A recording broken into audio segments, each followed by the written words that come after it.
Welcome, everyone. It's a great pleasure to be here with all of you. So this event was organized with Globus Books in San Francisco, and it's a tripartite series, which is titled In a Broken Mother Tongue. So we're going to start with introductions. I'm going to let everyone introduce themselves. Hi, everybody. My name is Rita Kogan. I'm an engineer and also I'm a poet and translator, and I'm a writer. My first book in prose will be published really soon. It will be short stories and novels and novellas, actually not novels. Novels in English, it's a roman. I write in Hebrew. And I translate mostly from Russian, but also from English and a bit from French. I arrived here when I was 14 years old, and I was writing poetry since I was about 6-7 years old, in Russian, of course. But once I came to Israel, I don't know, it was not really a decision. It was probably something more subconscious. The language I started to write in after a couple of years, it was just Hebrew. In the beginning, it was very poor language. But after a while, after a long while actually, I gained some kind of a confidence, and mostly through the translations from Russian, from my favorite Russian poetry, and that's it. I read in all languages. I read in Russian a lot, in Hebrew, and also in English. Usually, if the book is translated, I'll prefer to read it in Russian. If it's translated from some European language, because it depends actually. If the Hebrew translation is like done by some really good translator, I will read it in Hebrew, but mostly it will be Russian. And of course, I prefer to read books in the original language if I can read it. Good evening to all of you, and my name is Galina Zinger, written preferably with S. Some people try to write it with Z, but it is not the traditional way to write my name. German surname, so it's Nicodes one. I'm a poet and a translator, a photographer, an editor, and what else? Perhaps something else that's enough for a lifetime, I think. Together with Nikoda, we are editing and publishing on web Двоеточие, Nikuda Time, the literary magazine that was once on paper, but since then years passed, and now it is only on web. And what else can be said? Do I say that you write in Hebrew and in Russian, both languages, and yes, I write in Hebrew and translated from several languages. In Russian and in English, in Hebrew, and sometimes even in English. And I translate from all these three languages, and also sometimes from Spanish and Polish that I don't know very well, but sometimes when I love the poet very much, I make an effort with a dictionary and try to translate it into Hebrew or into Russian.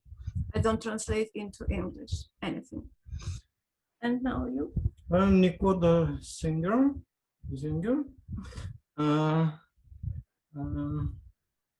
I became a writer several years ago, several decades ago. Because,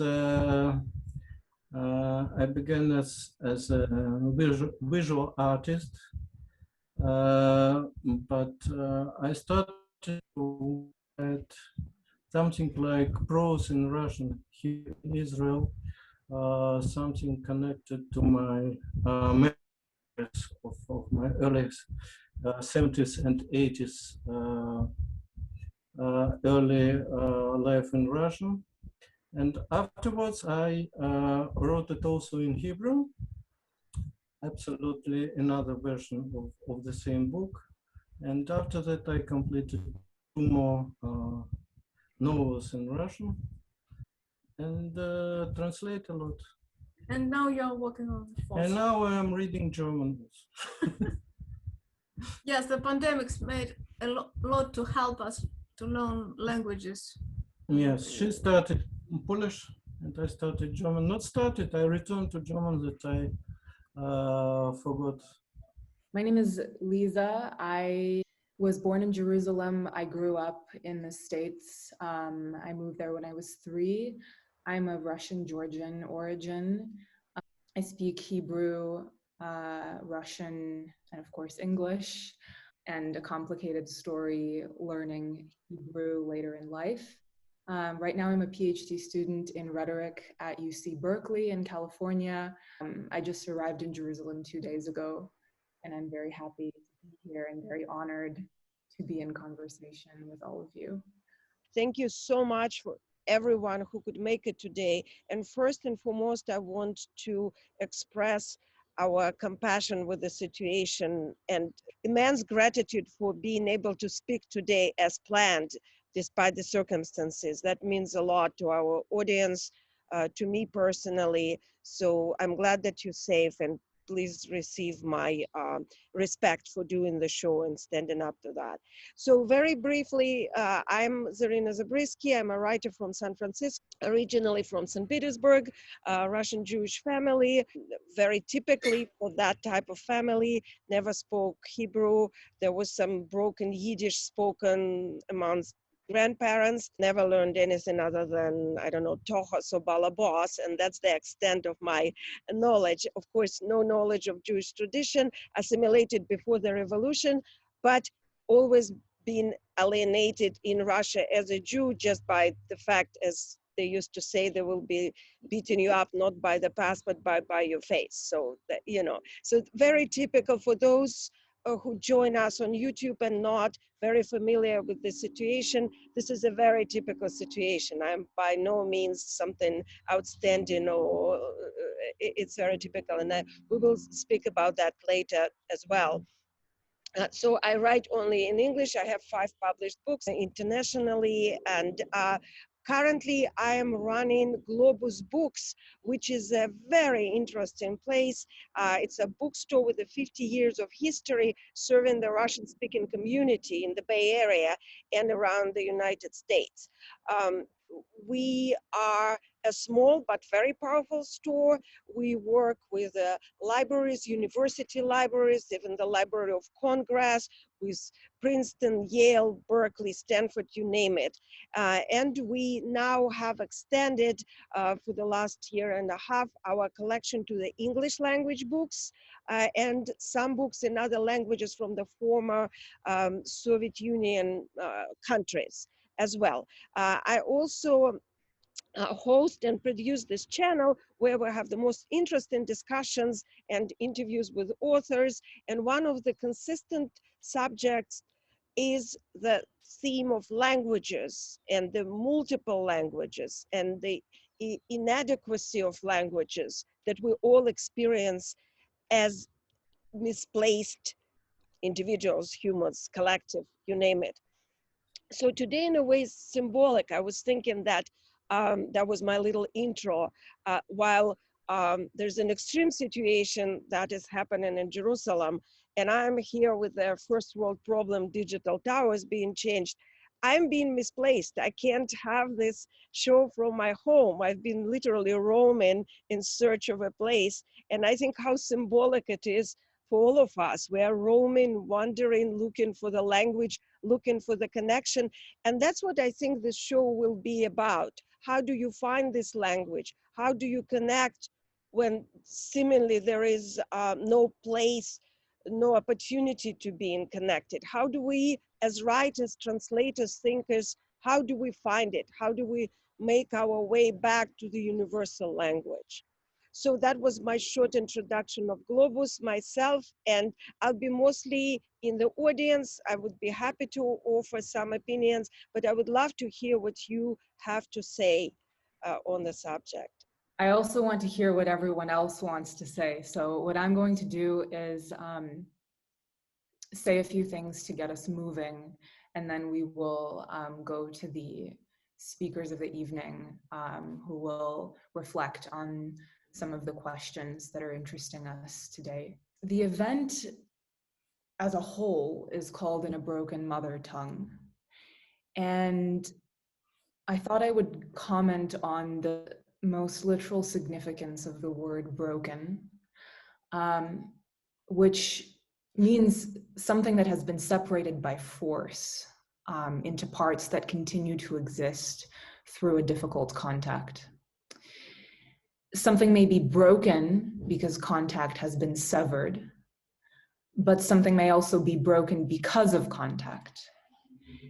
The contact itself may be so powerful that it can break you in such a way that it becomes clear that contact is never actually severed. That is what we mean by unburial. We unbury something that continues to exist within. It's an internal open. So in the second modality of contact and breakage, there's a great deal of pain. And pain, in fact, gives a precise idea of the parts that have been broken. As when a bone is shattered into pieces, severed but radically and newly intimate with one another. A part may be broken off, but it is also that same part that is broken into, stimulated and affected in a way that the others aren't. So I'm commenting very vaguely on this word, but the program is itself dedicated to the experience of language, particularly Hebrew and Russian, with extensions into Yiddish and the many other languages we heard about in the introductions. And the idea that there is, in fact, something significant about the experience of language and about the way that language is held in your body. So that is why some of the questions that are driving this program, which is called Tongue Aches, Regaining Fluency, and I credit Rita to the phrase tongue aches because she wrote that to me in one of the first correspondences we have. And I was mesmerized. So some of these questions that are interesting us today are, what is the weight, the tяжесть of your inherited languages? And what is interesting about inheritance is that it's obviously something from which you cannot desist. What's curious about heritage is it's not a choice that you have to ignore it or to participate in it. It's something that occupies you. In Russian, we say "от еврейства не избавишься," which, you know, in the most literal translation, from Jewishness, you cannot get rid yourself. It's something that's inside of you. And you don't have a choice in that involvement. And I would claim that the same applies to language in the way that it manifests itself in your expression. So what is this burden, nagruska? Is there a pain, a bolь? And I use that word very deliberately because it directly addresses the body. It's not stradание, it's bolь. What is the bolь associated with the weight of accumulated or lost knowledge of a language? And I use this lexicon of terms, тяжесть, боль, нагрузка, тело, because of the extent of the physical dimension of this experience. So is there then a physical experience, a literal pressure, in Hebrew lachatz, of language upon and within? So some proposals that I have are that the use of language has such a physical significance that how something is said, that the time of the utterance, that enduring what you are saying is felt in a location in the body. And that the fact that there is a body confirms that there is a struggle with what is being said, as when a composer strains to express something, as when you relearn or unbury a language that you dropped or forgot or were never taught later in life. As when the body, the vocal apparatus, as the very means of expression, is often not in the service of the expression itself. Some examples of this are when you cannot write, this paralysis, this difficulty is experienced in your wrist. And when you cannot speak, your tongue is contorted. There's an essentially gestural experience of writing in the locomotion of the hand, the slow and tentative movement. And there's the oral experience where language directly affects your chest, your throat, the larynx. There's a raspiness, a brutality. Anyone who speaks Russian and Hebrew is connected with this affective dimension of those languages. And what's interesting here is the more you cannot express, or the less you can express, the greater the feeling is in your body that you are restricted. And, you know, something can move you to speak Russian or Hebrew at a particular moment in time, but something can also move you to silence. And the stretching of the mouth, the dilation, the tightening, the grip, the constraint, the opening of respiration from the diaphragm, all of these are physiological symptoms, if you will, of this struggle. The French mystic philosopher Michel de Certeau called this the physiological pathos of breathing, where when you are speaking, you are actually speaking in the event of your experience of the language. And this is something, это действительно чувство в теле, it's something deeply embodied. So I'm going to offer then a few more questions, and then we will move to the speakers. So how does fluency, what we call fluency, or grammatical correctness, consistency, conformity to a kind of certain linguistic rules, how does this relate to physiological expressions of the feeling of a language? As when you stutter, or you distort the sounds of a language, or you give out a moan. Traditionally, we call this speech failure. Is it really a speech failure? Could, in the presence of that failure, there actually be a memory or a deeper significance, a longing trapped in that so-called failing voice?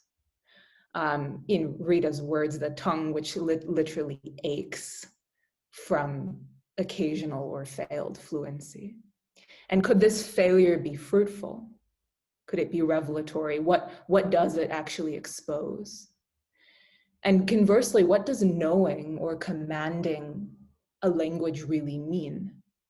Could there be an affective command of a language that isn't necessarily demonstrated in the way that you speak, in how well you speak? You can feel close to a language and not actually speak it at all, right? And as grammatical accuracy asymptotically shrinks to nothing, what sustains your participation in a language? So I'm going to end with a quote, and then I'll turn it over to Rita.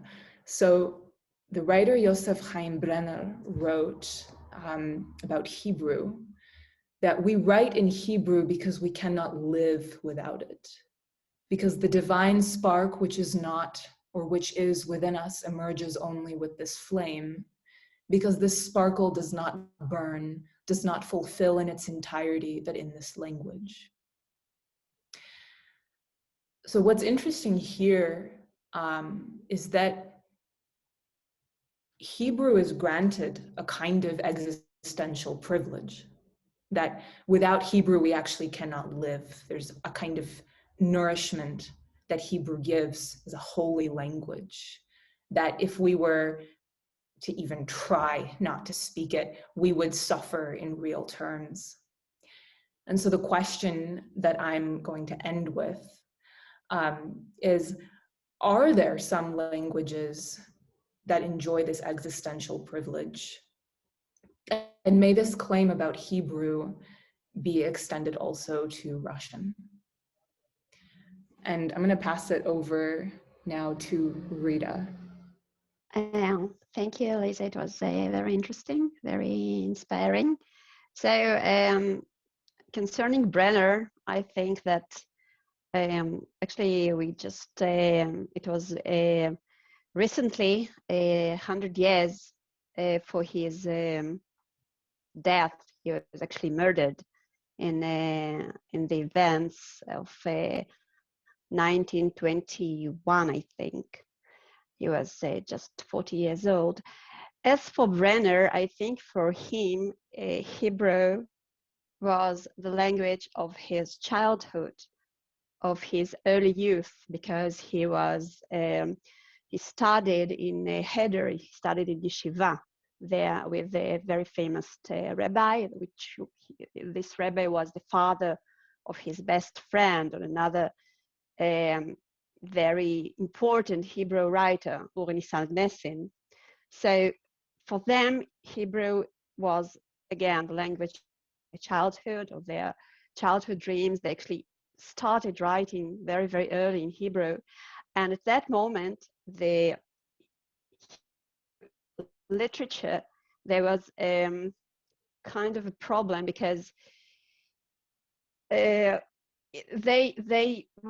said that it is disappearing, that nobody gonna read it, because the young people from over the Jewish people, they turned to other languages, European languages like French and German, and also Russian. And I think that Brenner's choice to write in Hebrew, it was really something that he felt it came from above, something very sacred. In my case, it was less mystical, much less. When I arrived in Israel, probably it's kind of strange to hear it, but in my surroundings, there were almost no Russian speakers. I read in Russian all the time, but I wanted to conquer Hebrew, because I wanted people around me to understand me, first verbally, and then I wanted them to understand what I write. So for me, it was a battle for existence. I could not not know Hebrew, and it should be perfect. So it must be perfect. It should be more perfect than the people who actually were born here. And I started by translating my favorite poems back then. Some of them I knew by heart, and some of them from several books we had back then in the 90s. It was poems by Nikolai Gumilov and by Marina Tsvetaeva, and it was very, very bad translations. I was almost 2 years in Israel, but it was a struggle. And actually I memorized by heart history lessons and Bible lessons and literature lessons, just to get a grip, to know Hebrew. And I remember myself when I just arrived here, less than a year, I tried to read Agnon, one of his short stories, which is a part of the mandatory studies in literature in school. It was Tehillah. Actually, it's very Jerusalem story. It's very connected to the Jerusalem, to the old Jerusalem. And I read it with a dictionary, and I had very poor dictionary. It's not like now we have online dictionaries. It's very easy. And it was a survival. but this survival just disconnected me from writing in Russian. I cannot. Of course, I can write in Russian. I'm able to do it, and I do it when I need to. And Baruch Hashem, we have Google Translate, and we have online dictionaries, and I can check the grammar, and I can check everything, and I can ask my mom, and I can go on different language forums and check myself if my grammar is okay. So it's easier now. But to write poetry in Russian and to write literature in Russian, I don't think I'm able to do it right now, because my surrounding it's all in Hebrew. The people who read me, who talk to me, who interested me, so however, they're all Hebrew speakers. And when we write, we usually write for ourselves and for people that are close to us. This is actually what we think about when we write things. I write things, so it is Hebrew. I translated some of my poetry into Russian just for my mom, because she can't read.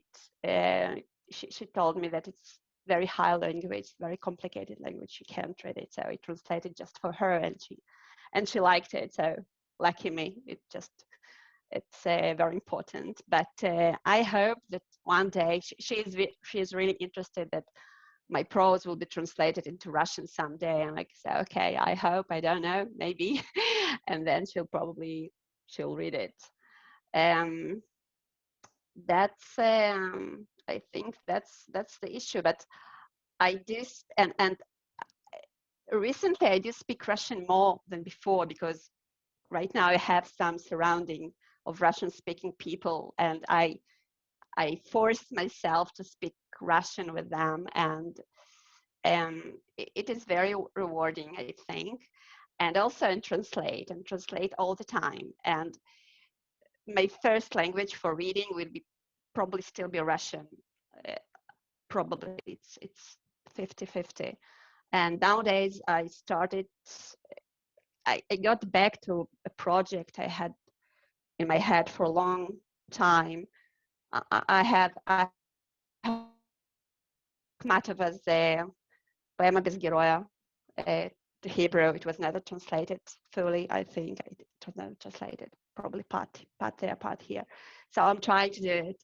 First time I'm reading articles about it. And then there was this place in this article that talked about St. Petersburg. And when you talk about the ache, the great sorrow, the missing limb, for me, probably it's not even the language, it's the city. Because till I was 14 years old, this city was a part of my body, part of my mind, part of my identity. And living St. Petersburg, back then it was Leningrad, I think that this thing probably caused me to abandon Russian, to treat it like it's a lost language, because for me St. Petersburg, it's in Atlantis, it's disappeared. I never visited Russia since I left, and probably the Russian disappeared with St. Petersburg for me. So yeah, and when I complain about it to my mom, she always tells me, oh, that's not just you. Nabokov also missed St. Petersburg. That's all right. So I'm in a good company here. Because for me, broken is not only all the possibilities that you mentioned, Liza, but also the broken horses. I think we are broken into language as horses are broken. And yes, it can be quite a painful process. We are born into language. And much more so when we arrive into language at the age of 26 or 28, as we were, for example. But Nevertheless, it's a natural process, and it goes exactly as the first language we were taught. People use the expression mother tongue, but in our case, the first breakage in one of the means you mentioned, Liza, happened when I, for example, understood that I was quite a grown-up girl, let's say, that whatever I will write in Russian, there will be always people who will tell me that it is not my mother tongue. So that was quite a painful moment, which everything else faded into unimportance, I would say.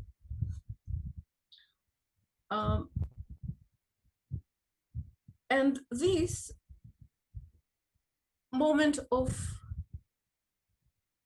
enlightenment, I think nearly every one of us went through at some time or other.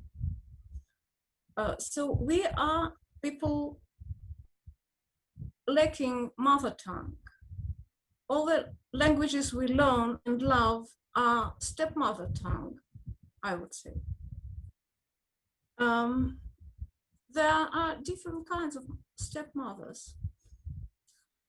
I remember our friend, poet Zali Gurevich, Hebrew poet Zali Gurevich, liked to about mother tongue and father tongue.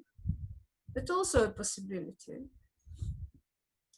Mother tongue being more organic one and father tongue more intellectual one. In my case, I prefer to stay far away from everything connected to family. That's not my favorite subject. Family and family life, it's not very much for me. Thank you very much. For me, languages are loves, multiple loves. So I never leave the one I loved even once. It depends on the fluency I have in that language. It depends only on the feeling I have for this language. So in any language I am connected to, I try to write, because I'm not the one for talking. I'm the one for writing. And I can fluently be all the languages I know, but I need to write. Bodily pains of language, growing pains of language, don't concern me much. We are born into pain. We are born in pain and into pain. We are born into language.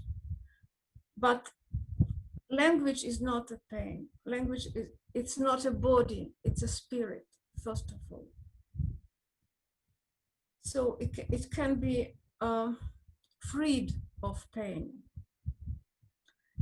It needs an attempt to be freed of it. It needs to be worked on. But nevertheless, it's the first and furthermost kind of freedom we can arrive to, we can obtain. I arrived at the age of 26, but I started learning Hebrew earlier in Riga, 2 years earlier. Since the beginning of the process, we both changed how many? 10 teachers? No, only 4 teachers, but we 40, had no, but we had 10 lessons. Yes. We had right. 10 lessons, and every lesson was some new step it wasn't like lessons in the beginning of Ulpan. of Ulpan. Every lesson was at the stage of the 10th lesson. We already read Hebrew books, and we already spoke. Badly, of course. Badly, but it was another kind of learning. It was so urgent for us to learn it, but that we, I think, proceeded in. Yes, we teach Aleph Bet before our first lesson. We had a plate recording of some Israeli popular songs from the 60s and 70s. And there were Hebrew names of artists and English ones. So we just compared every letter and just arrived to the Yeah. for our first lesson, knowing the drive to learn the new language, not the new one, the old one, as if we knew it once, is very close to what Brenner said. For us, it was a very romantic view of our fate, let's say.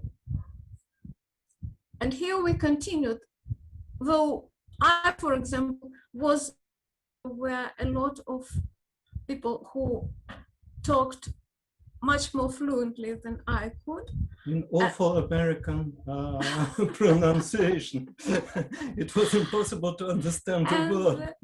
And lessons were mostly about newspaper articles, the language that I refused to understand. I never was fluent in this language, in any language, not even in Russian. I just don't want to know it. So it was the same fate for me with my Ulpan studies. After I left, I started to read poetry and children's books. That was a wonderful thing, because both are огласованы. How should I say? Minukadot. Minukadot. But in English, how can I say it? Lisa, please help me. The vowels were around.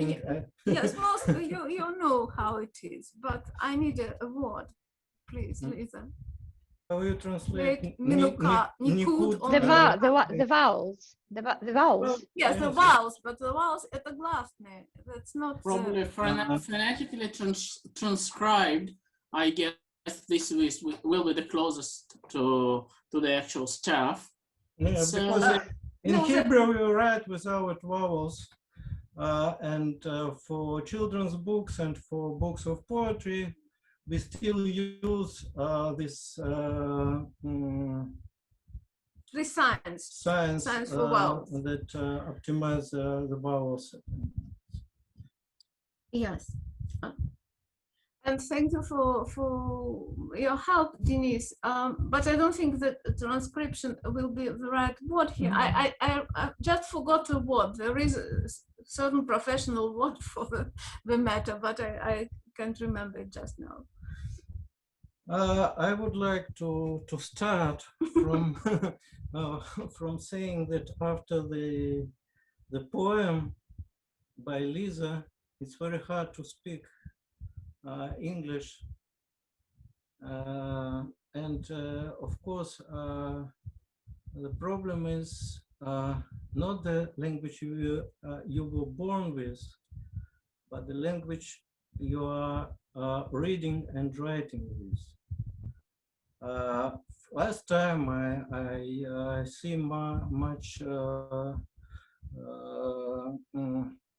news, and I see the comments of a lot of people that are commented in the internet, both in Russian and in Hebrew, to the news, to the commentaries of other people.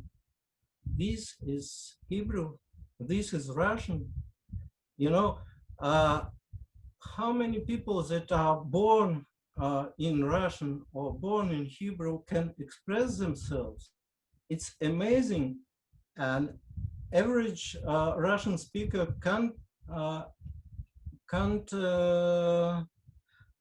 write something in Russian that, excuse my English, I'm very much, have a lot of problems with expressing myself. You can speak Russian if you want. You can speak Russian and you can get the gist of it. Let's do it. It's a multilingual program. But you know, I see that a writer, a poet that writes, it's another kind of person. And it begins for every one of us in different age. But I'm sorry, we are having a siren here in Tel Aviv. I don't know. I don't have a shelter. I will be back in a minute. I will check with my boyfriend what we should do. Okay. Yeah. Okay. Please stay safe. Please, Yeah. and thank you. God. Yeah. So where I was, but never before you start to write, not at school with the teacher, to write, to express yourself, all these great questions of the language that didn't arrive. So for me, strangely enough, Russian and Hebrew came nearly with with short interval of several years. There was a boom nearby. Sorry. Yeah, they told that at 9 they'll start bombing Tel Aviv, so it was like expected or something. Yeah, I'm hearing something. Do you, Rita? Do you want? I'm so sorry. I'm so sorry for interrupting. I have nothing to do. I have no shelter, and we have 4 cats. We are not gonna leave them live alone in their apartment. So I think we'll stay together. Проблема, если говорить уже сейчас начать говорить по-русски, проблема заключается в том, что языки в человеке, они находятся в нем, вероятно, все изначально. Но при этом человек является носителем языка только в тот момент, когда он его несет сам, своими словами. На русском языке, на иврите и так далее. Кстати говоря, возвращаясь к Бреннеру, эти люди иврит знали в те времена сравнительно плохо, как ни странно. Иврит современный только создавался, а иврит библейский был очень не похож на тот, на котором разговаривали, как бы пытались разговаривать в те времена. И эти люди, которые чувствовали такую необходимость, мало того, большинство классиков и после Бреннера, и следующее поколение, иврит не был для них родным языком. Понимаете, они этот иврит создавали точно так же, как мы, я, Галидан и Рита, создаем иврит сейчас. Это очень смешно, но это правда. И в то же время я знаю, что точно так же, как то, что я напишу на русском языке, не всякий человек в России поймет, не потому что я плохо знаю русский язык, а потому что мой русский язык это мой русский язык литературный. Да? Точно так же каждый из нас пришелец из другой страны, который не родился с этим ивритом, большинство жителей Израиля, которые родились с ивритом, они скажут: ой, боже мой, что это такое? Это сложно, я не понимаю, какие тут слова, что это значит. Понимаете, потому что мы имеем дело с языком, который это мы, а обычный человек, он даже не читатель. Он пользуется 2-3 сотнями слов. Как в свое время рассказывали про Абу Эвена, который говорил про Голду, ну ты слов на иврите, но почему ты ими не пользуешься? Печально. Печально. Потому что писатель в любом случае, что бы он ни делал, он живет, этот язык живет, эти слова, он, я даже не знаю, изобретает, каждый изобретает еще что-то, безусловно, но в любом случае он пользуется необычайно большим правилом. Как правило, если это не писатель, который стилизует себя под простого человека с рынка, он пользуется огромным пластами языка, разными веками существования языка, разными стилями языка. То, что, собственно, составляет его жизнь, потому что он живет, это его профессия, так же, как музыкант. Простой человек, не музыкант, он может спеть песенку, может послушать песенку, но он не живет вот всей этой самой, всем этим огромным богатством музыкального языка, точно так же и писатель и так далее. И эта ситуация, с одной стороны, достаточно трагична, с другой стороны, это наша жизнь, как вы уже начинали с трагизма, Лиза. Так вот, мы приходим к этому чувству трагизма. Мы пишем для себя, мы пишем действительно для близких людей текст литературы. Да, но это нельзя понять раз и навсегда. Это все время меняется. Это меняется постоянно. Но вы знаете, когда я сегодня слышу, как конкретно по факту что-то озвучивают в России и говорят, что это русский язык, то извините, пусть они по факту озвучивают дальше. Я буду продолжать заниматься своим русским языком, который я слышу, и который был со мной из прошлого, и который слышу здесь, и так далее. Да, здесь, вот, кстати, есть еще один. There is one more breakage. We break up with Russian at a certain point of its life when we left. But then nowadays there is internet and there is Facebook and live journal, anything you want. And we are in constant touch with people who use language on a daily basis. So this breakage is not so deeply felt as it was, for example, for Alexander Kerensky, about whom there were stories told how he used this word on that word when the Soviet people met him sometime, and what was his pronunciation of Russian words. It was very surprising for me to listen to these stories when I was a girl, but then I left, I understood some of the basis for these stories, because there are changes that are happening every day. For example, the word Nicola used that he hates, and which I hate too, озвучивать. You could озвучивать only animations films, but nowadays even our highly intelligent friends in Russia use it in a different sense. Yes, because in English there are voices.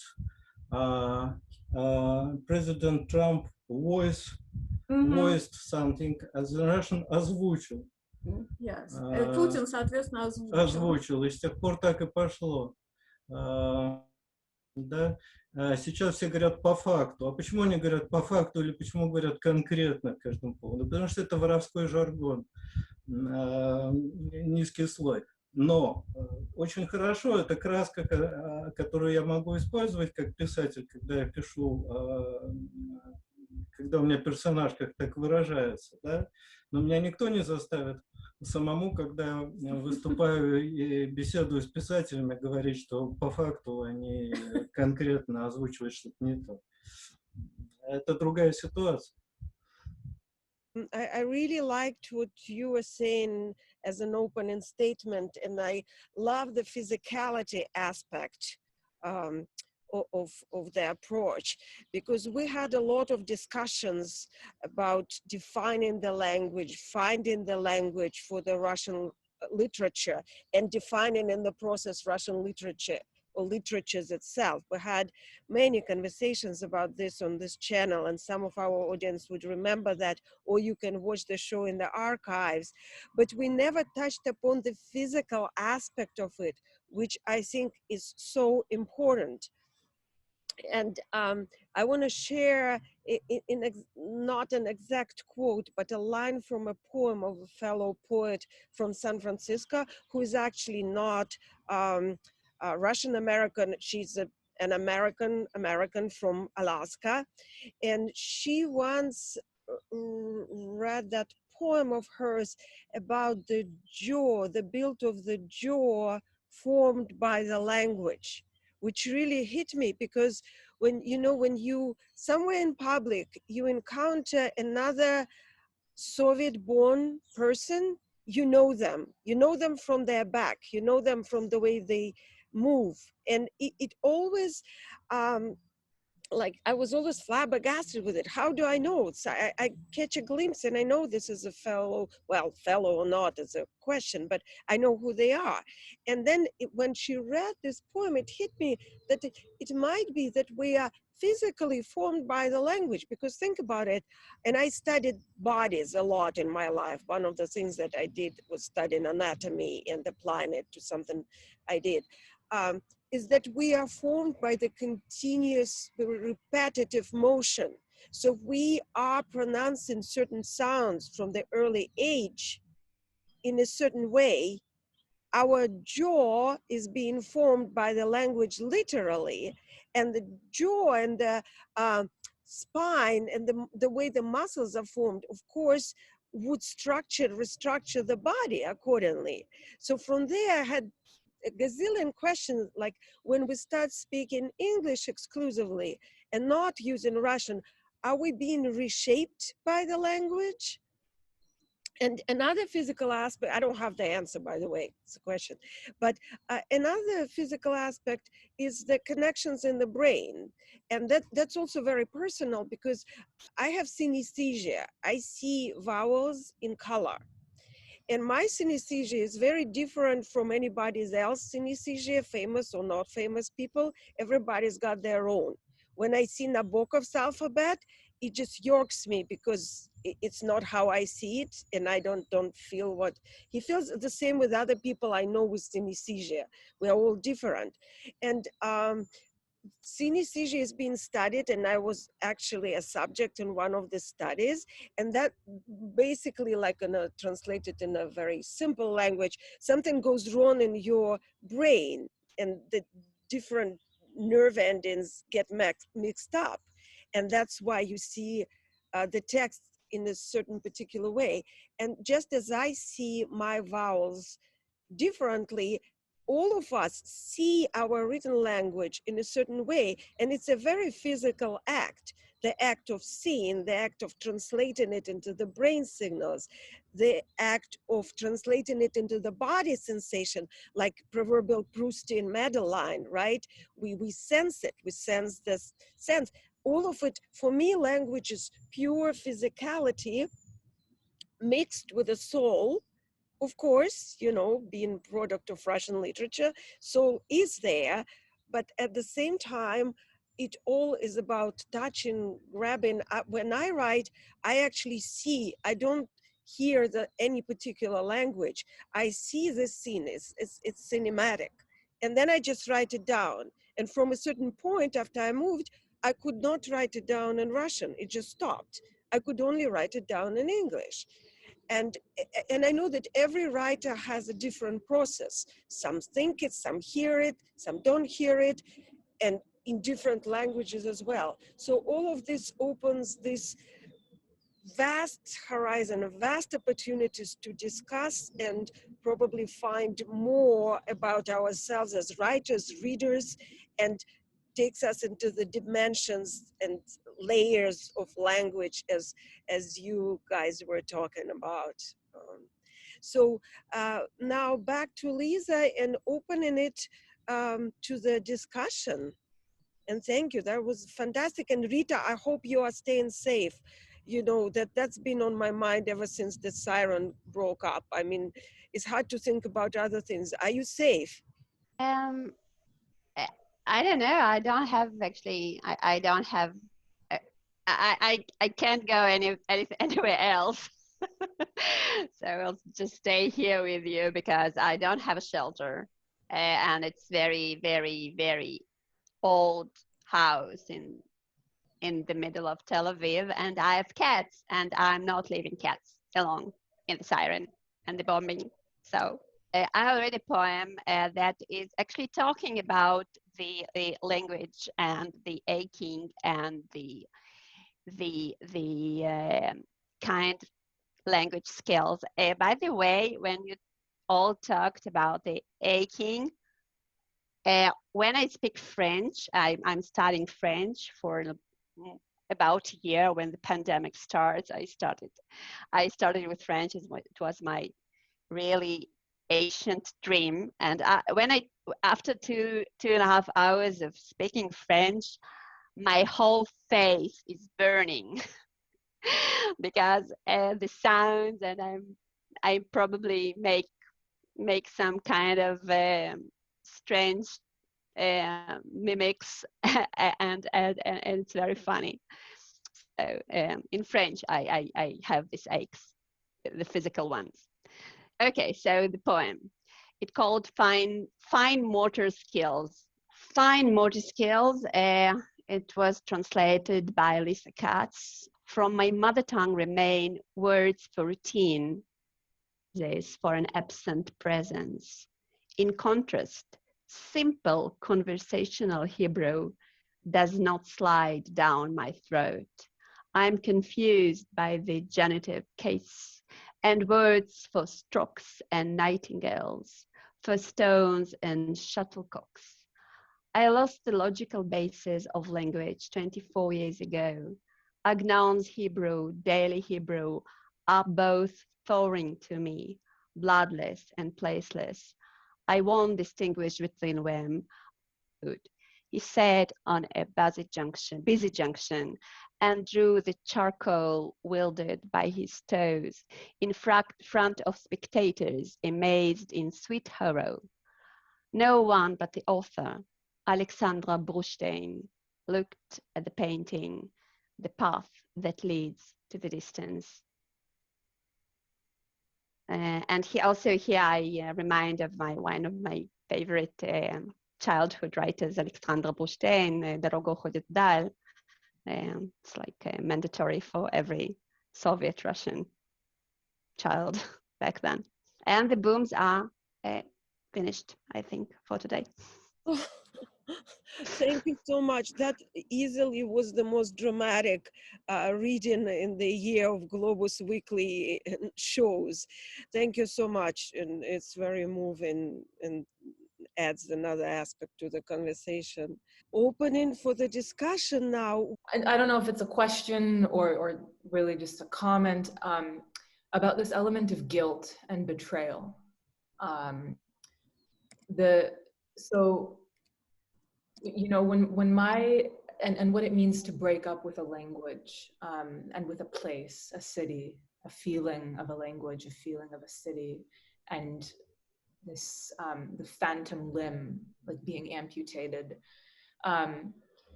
You know, when my parents moved to America, from Israel, they broke up with Hebrew in a way. And I had to I had to pay for that decision. I didn't learn Hebrew naturally in that way. And there's a real experience there, even having learned Hebrew in Ulpan. And I also felt muted by my lessons in Ulpan, Garidan. I think that's a very accurate thing to say, because Ulpan is structured in a quite inorganic way. And, you know, for a decision, never having learned it in a way that I would have considered to be genuine. Or organic as a child. And so Hebrew, I experienced that as a kind of phantom limb, and Jerusalem as a city for which I long when I'm not here. And I have this real feeling and this memory of being a silent bystander to Hebrew my entire life, growing up, hearing it in the house, and it not being transmitted to me for no reason. Of course, there were reasons, but that's one element of it. And there's this real sense of embarrassment of arriving to a language in your 20s as a Jew, someone born in Jerusalem. And so again, that's a comment, it's a question. It really resonated with me. The idea of a mother tongue removed or stepmother tongue. So thank you for that. Thank you, Liza. That definitely stands and adds to the discussion. We have a terrific question from Arkady Itkin. Thank you, Arkady. The question is, why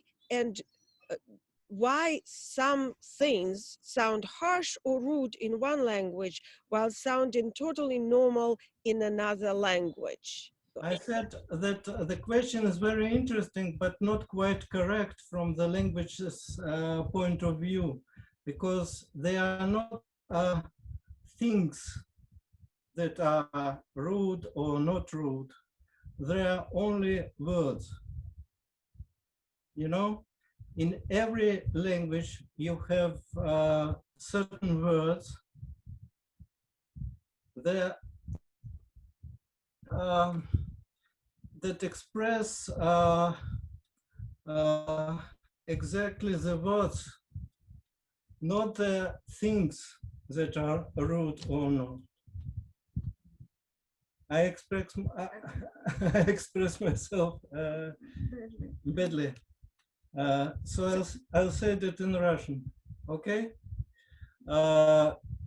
Постановка вопроса сама по себе, хотя вопрос очень интересный, но она, мне кажется, не совсем правильной с точки зрения языка, потому что в каждом языке есть слова, про которые договорились, что это грубые слова, да?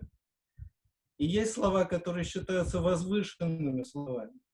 Вещи, как таковые, которые они обозначают, никакого отношения, вещи, предметы, явления, действия, которые они обозначают, никакого отношения сами по себе к этим словам не имеют. Хороший пример – это русский мат. Хороший пример. Русским матом, грубым языком, заведомо грубым языком можно рассказать все, что угодно. Историю развития придворных отношений во Франции, понимаете? Самые возвышенные вещи грубым языком. То есть существуют слова, о которых договорились, формы речи, о которых договорились, что они грубые. Ну, как ты себе представляешь, что договорились? Ну, так сложилось, в конце концов. Но ведь мы не можем сказать, что существуют на свете грубые явления. Разве они существуют? А бомбежка Тель-Авива – это грубое явление или нет? Нет, но всегда есть... Можно сказать, ёб твою мать, ты что, хуяришь мне по Тель-Авиву сейчас, да? Это будет очень грубо. А можно сказать об этом очень как-то возвышенно. Эти прекрасные светящиеся точки в небе напоминают мне сейчас о странных моментах в моем детстве и даже в эмбриональном состоянии. Знаете, мы говорим одном и том же разными языками. Явление само по себе не грубое и не ласковое, и никакое. Оно зависит, это явление зависит от нашего языка, от того языка, которым мы пользуемся. Это не важно, английский, это язык русский, иврит или какой-нибудь другой. Это только степень нашего владения этим языком. Вот то, что я хотел сказать.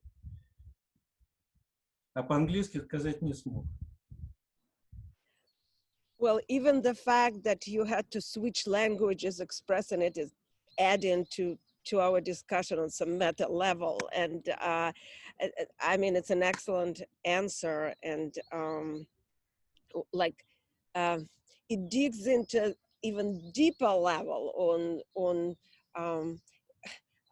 I think there's this eternal question of whether the language forms our thoughts or the thoughts forms our language. And I think we might come back to that, because this is just the first installment in the series of our discussion. There will be space to explore it deeper, I think, right, Liza?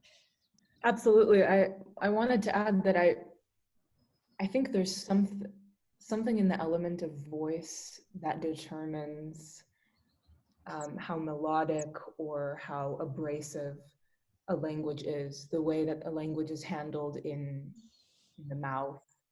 And I think that there are privileged intonations and privileged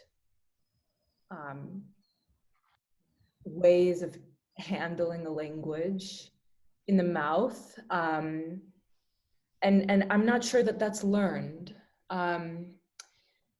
It's something in the music of the voice that determines the quality, or maybe the significance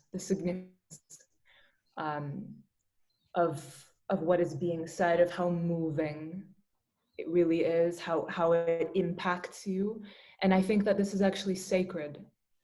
So that would be my interpretation of that question. So the next event, it's next Tuesday, if I'm correct. It will really go even deeper into the question of the body and the soul itself of language. And we will think about the specific feeling of the language that doesn't drop you, that stays with you, that doesn't abandon you, that actually occupies you. And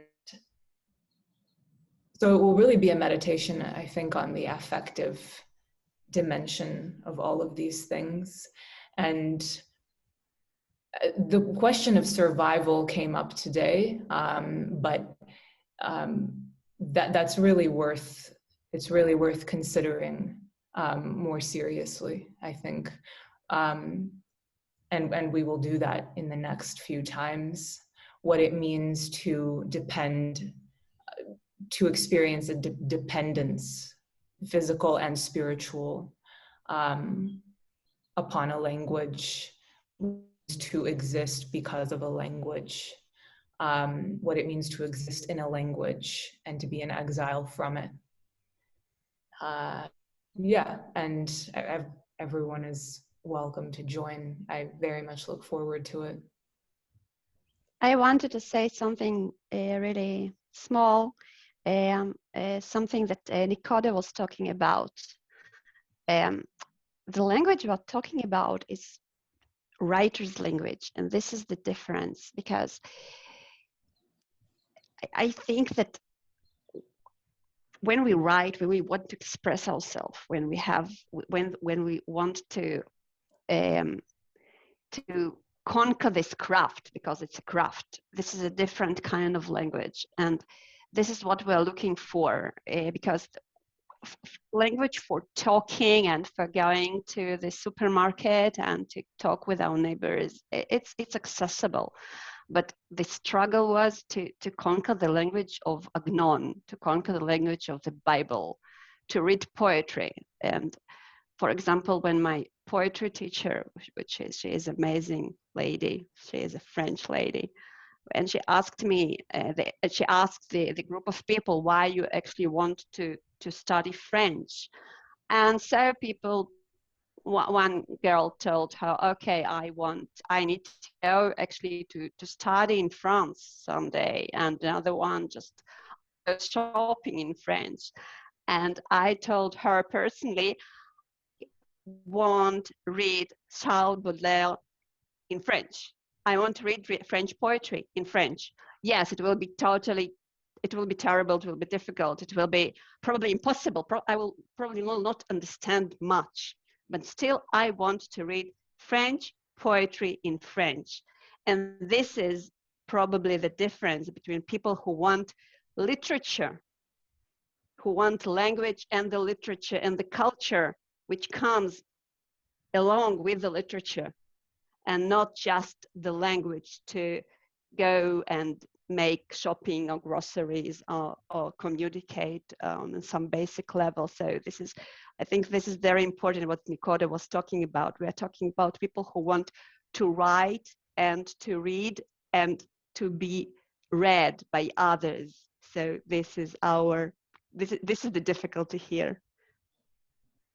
If I may add one more thing, I think it's worth repeating something that Galidana said. I wrote it down. It's about writing. So whatever I will write in Russian, there will always be people who tell me that it is not my mother tongue. Languages are multiple loves, and I never leave the one I love even once. And this doesn't depend on the fluency I have in the language, only on the feeling. I can be fluently silent in all the languages I know, but I need to write. And so this element of orality and aurality, and what you can hear, and then in writing, what is transmitted silently, what isn't spoken, what is not, there's no like contagion by an oral tradition. We're reading quiet, we don't read out loud. I mean, we do, but the element of writing, it's something I think far more private. There's an element of internalization there. And I'm curious why we end there, when many of our initial remarks began with the problem of surviving through and with a language in the everyday, just battling to exist. When you traverse countries, when you immigrate, when you have to do something to survive in a new place, and how do we sort of move into the territory of high literature or writing, which is its own kind of embodiment as well, right? When you write. One more thing I would like to add, and it's also about breakage. The strange thing is that only in Russian I'll be ever brave enough to break something. I can freely use language structures and break them for a whim, by my own will, for any purpose. Even taking in consideration everything I told about the pain of learning that it is never will be considered my properly mother tongue, nevertheless, I'm not afraid of doing anything with Russian, but I'm afraid that forever I will be afraid to do something like that in Hebrew or in English. But you do. You are afraid, but you are doing it. Not consciously. No, in a rather avant-garde way. You do it, and I do it. Yes, sometimes, in other languages. Sometimes, but for some specific purpose, yes, I think. But yes, we feel this fright, but it's not the fright that we can't overcome. No. It's interesting. I don't agree. It's interesting because for me, it's almost the reverse. Because mistakes, breakages, grammatical errors so thoroughly, I'm almost like, there's an element of originality, like an originality of the failure there that I'm willing to allow to happen. I mean, it's not, I can't allow it. It happens without my allowing it to happen. Whereas in English, I am very conscientious and also very conscious about every error. So it's almost the reverse there. I mean, the language itself performs its breakage before I can't really outmaneuver those mistakes when they occur. Even the element of here, when people hear my Russian accent in Hebrew, that's a mistake. And that's a mistake I can't do anything about. I'm failing the language in a way that is beyond my control. It's in my voice. It's in the way my jaw was formed and the way the language forms my jaw. And that unfortunate, not even surgery, right, would correct that. It just is. Yeah, this is so true. And actually, Matthew Salomon, who is always like one of, I'm so grateful to Matthew for being our always there. He's watching on YouTube, and he adds that brokenness of language, maybe language doesn't break, only expands to encompass brokenness. And this is something that came up on the show yesterday here when Mikhail Yosel, he just launched his new book. He was talking about the correct, incorrect English that he is using and he is experiencing. And I think we are open in this discussion for so many people. It's so needed because there are so many of us misplaced, right?